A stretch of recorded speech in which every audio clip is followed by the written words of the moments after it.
Across the country and around the world, across the street and around the corner, this is Over the Culture.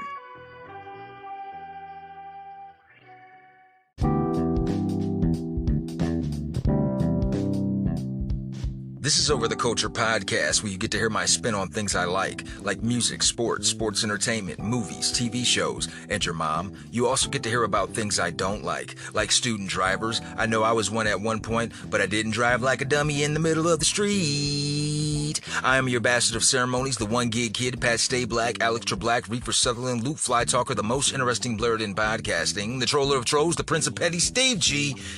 Damn, student drivers. I was on my way to Walmart, and I was going straight, and this fucking student driver on the opposite side at a red light was about to turn. As I was going straight. Luckily, I got my PhD in defensive driving, and I went to the next lane, despite me having the right of passage. Always got to drive defensively for those student drivers and dumbass dummies on their smartphones that aren't so smart. So I avoided that. I made it to Walmart, got some stuff for the crib. And by the time I got back home, realized I ain't got my phone. So I'm running and gunning. Where the fuck is my phone? Did I leave it at Walmart? Did I leave it in the restroom? I called Walmart and the customer service took like forever. It took so long, I was already at Walmart before anybody fucking got to me. So I went to the restroom, didn't find it. Retraced my steps, did not find my phone. And I asked customer service, hey, can you guys look up surveillance and see like who picked up my phone, or just at least track me when I came into the store to see where the fuck I dropped this thing? And they said I had to file a police report. Gotta deal with the cops. Yeah, no, I'm not getting anything out of this. When was the last time a cop ever fucking helped me? Let me check. Never. So in order to get the surveillance at Walmart, this is for future reference for, anytime you ever lose something at Walmart, you got to file a police report. So I did that. I called into Gwinnett County Police Department and I filed a report for a missing phone. I told them the last place I remember having it at Walmart, and they can't find it. It's not in the restroom. It's not anywhere. And a dumbass pig cop, he said that, all right, the report will be filed in about 3 to 5 days, and you can call and check up with us then. And I said, well, hey, man, I kind of need my phone. They said that I can't even look into surveillance unless I have this report. I was like, yeah, I know it's a wait, but, you can always check up with us. It might be here sooner. Your mom might be here sooner. So I just said, fuck it. I knew I'm not going to get any help from the pigs. So I just went back to Walmart, took my chances, and lo and behold, my phone was sitting right there, untouched, right where I left it, in the lights aisle. I was looking for a smart bulb. Man. Luckily, I found it. Because, there are some things on that phone that, probably shouldn't be seen by, luckily I found the phone. I avoided dumbass drivers. And, that happened all in one day. What a roller coaster that was. Now, I was talking to my friend, one of my good friends, as I'm picking up my phone, and we were talking about DMX. And R.I.P., he brought up a good point. He said, Nipsey, he had his funeral at Staples Center, where the Lakers play, where the Clippers play. So, and Nipsey, rightfully so. He did a lot for his city. He cared about his community. He poured a lot of his time. He invested a lot of his energy and time into his community, into Los Angeles.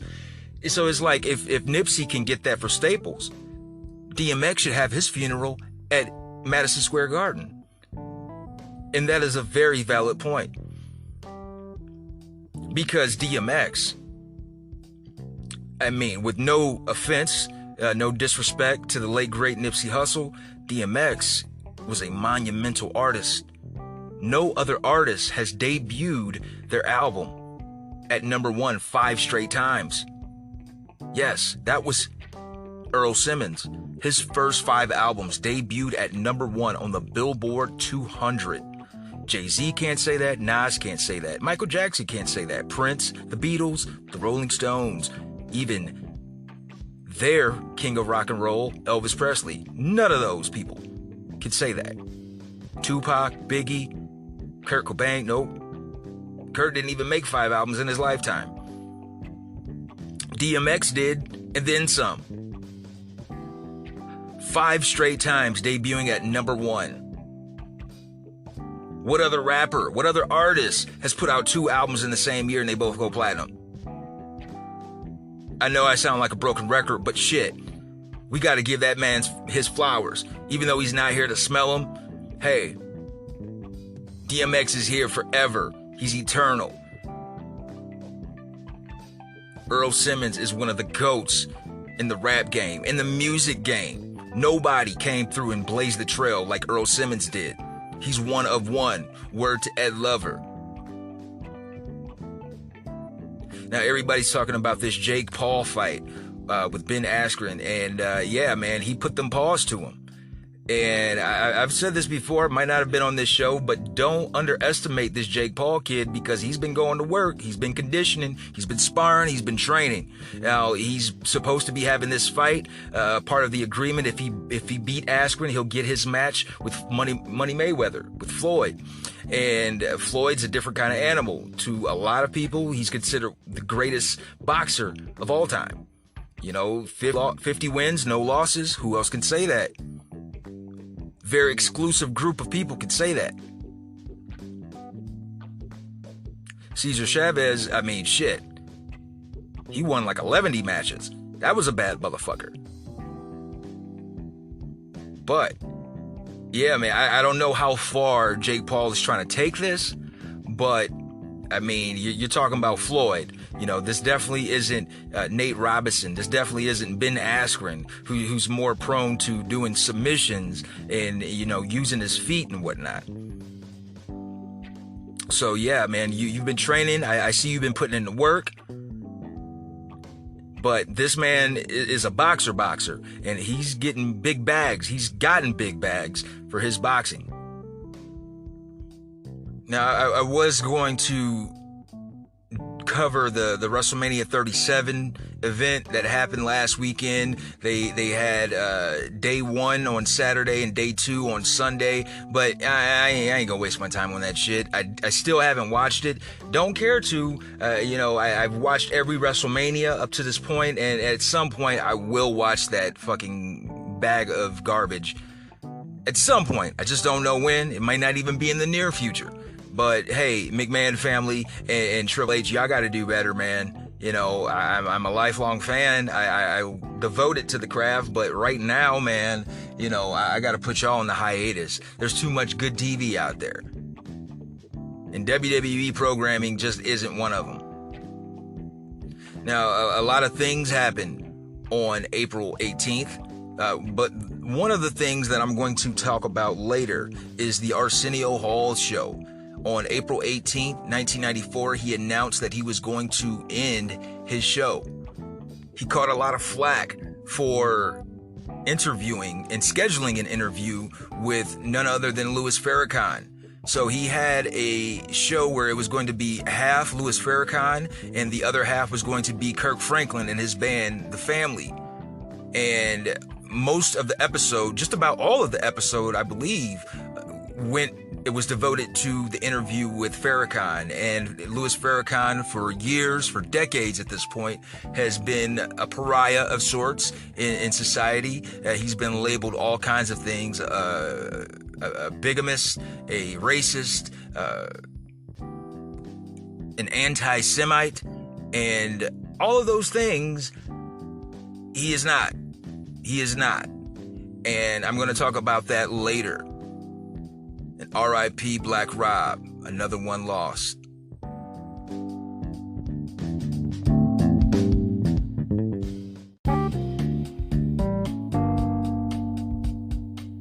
Today in sports history, in 1946, Jackie Robinson debuts as second baseman for the Montreal Royals.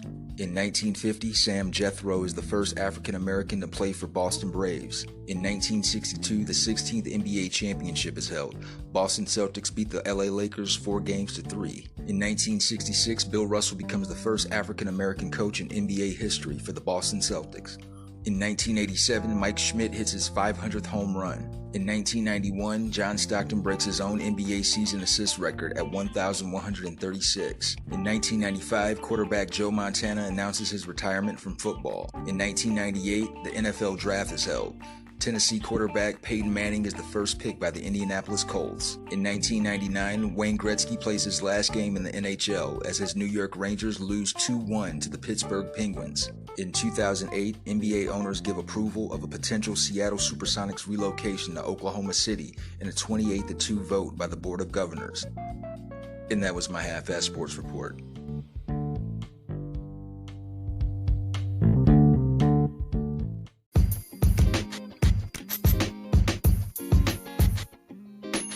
In today's birthdays for April 18th, happy 45th birthday to American actress, director, and producer Melissa Joan Hart. Happy 48th birthday to American football player and Hall of Famer Derek Brooks. Turning 49 today is American actor, director, producer, and screenwriter Eli Roth. Turning 58 today is American actor, producer, screenwriter, talk show host, and one of the sketch gods, Conan O'Brien. Turning 68 today is Canadian-American actor, comedian, singer, and songwriter Rick Moranis. Turning 74 today is American actor, producer, and delusional trucktard James Woods. And turning 75 today is English actress Miss Bliss herself, Hayley Mills.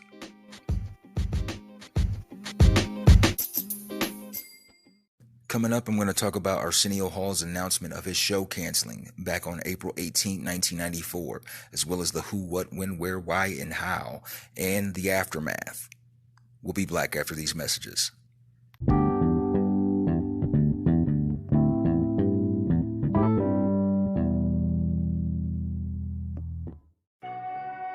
If you haven't heard about Anchor, it's the easiest way to make a podcast. Let me explain. It's free. You know what that means, right? You pay nothing. It's free 99. It's a free app that you put on your phone, and it lets you go from there. There's creation tools that allow you to record and edit your podcast right from your phone or your computer. Anchor will distribute your podcast for you so it can be heard on Spotify, Apple Podcasts, iTunes, many more. You can make money from your podcast with no minimum listenership. It's everything you need to make a podcast in one place. Check out Anchor.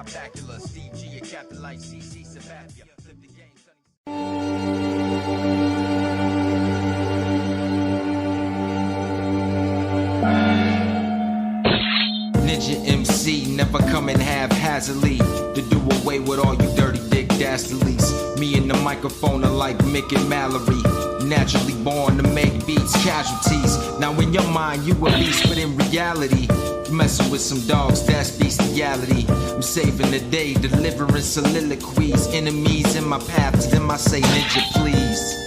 This is the Tower of Steve. No time for you villains who like tugging on my sleeve. Killer 16, ripping everything I've seen. Feel it through your body like a kick it to the spleen. Eventually I wanna hit up each and every scene, from New York to LA and everything between. Like the stone David sling to bring the line to his knees. I go hard in the paint for my ninja MCs.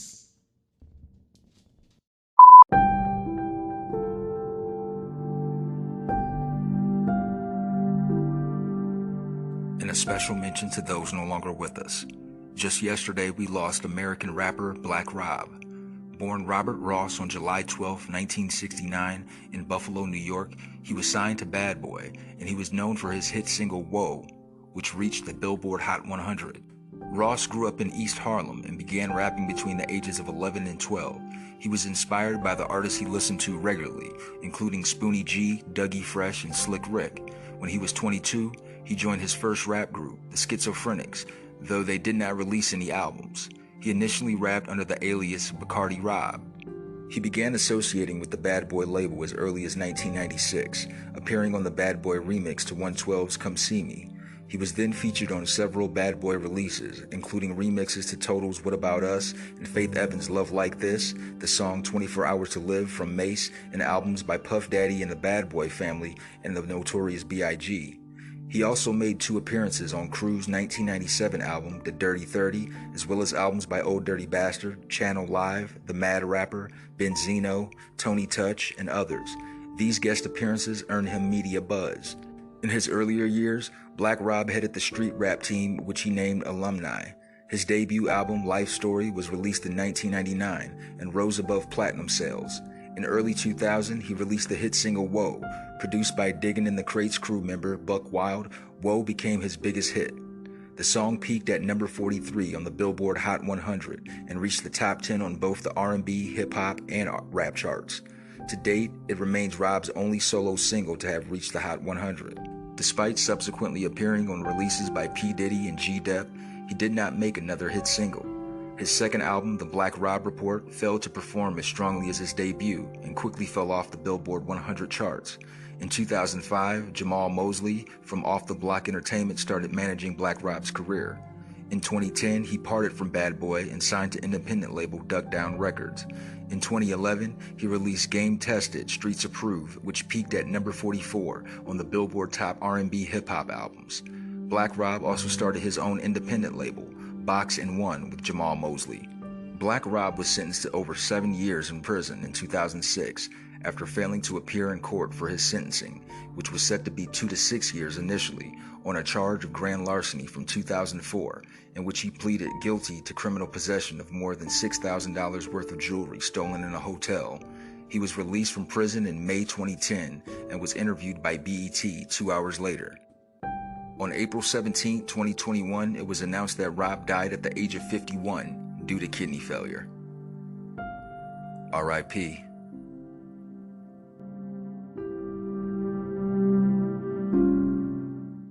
On February 7, 1994, Arsenio Hall announced that he would be featuring controversial Nation of Islam leader Louis Farrakhan. He had also booked gospel singer Kirk Franklin and his singing group, The Family, for the show as well, and promised that he would give them both equal time on the show, which was to air 18 days following the announcement, as he had drawn criticism for even considering booking Farrakhan as a guest. Instead, nearly the entire show was devoted to Hall interviewing Farrakhan, and he received widespread criticism for conducting what was considered too soft of an interview. This triggered a further rating slide during the 5th season, with the Los Angeles Times citing a 24% drop from 1992 and 1993 to 1993 and 1994. Although Paramount did say publicly that the show was not in imminent danger of cancellation, Hall announced on April 18, 1994 that he was not going to continue the show, simply saying it's time. The final episode aired on May 27, 1994.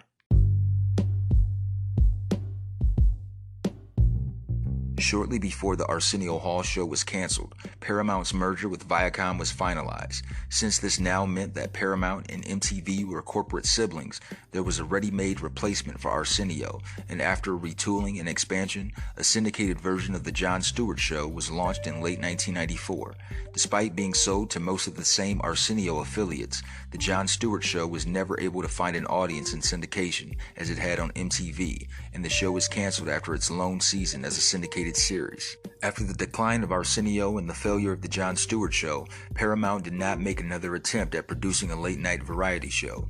Nonetheless, they were not willing to give up on the idea fully, and in 1998, Paramount developed a daytime variety show for comedian Howie Mandel.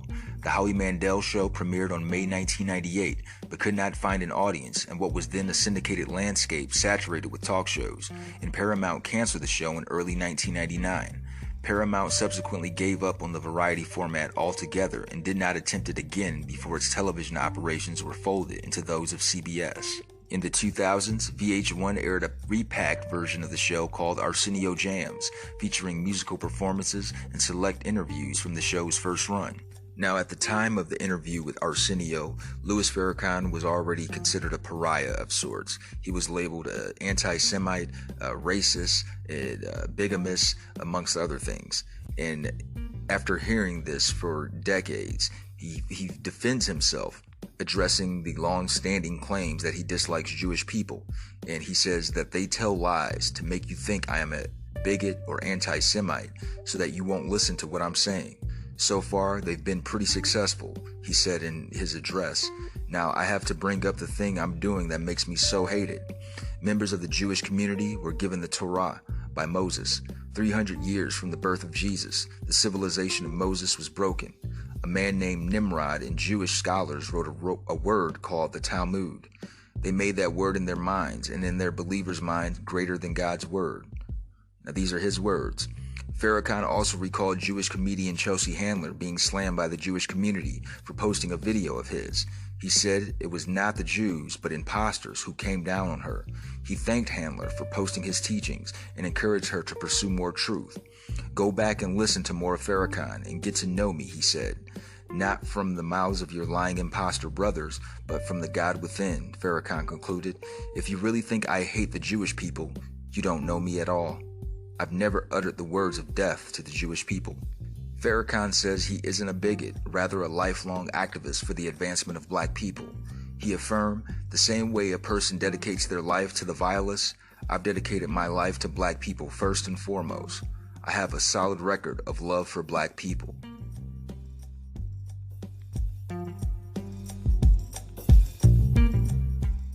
So that wraps up another edition of Over the Culture Podcast. Please make sure you check out my other show, Happened in the 90s with my buddy Matt G, every Thursdays, and our new sister show, Crushgasm, by Matt's wife, Kendra. It's a great show. I've already checked out the first episode. Kendra is interviewing Matt, talking about his first crush. It's a great concept. She interviews different people, talking about their high school crushes or celebrity crushes. So please check that out as well. Y'all be cool now. Peace.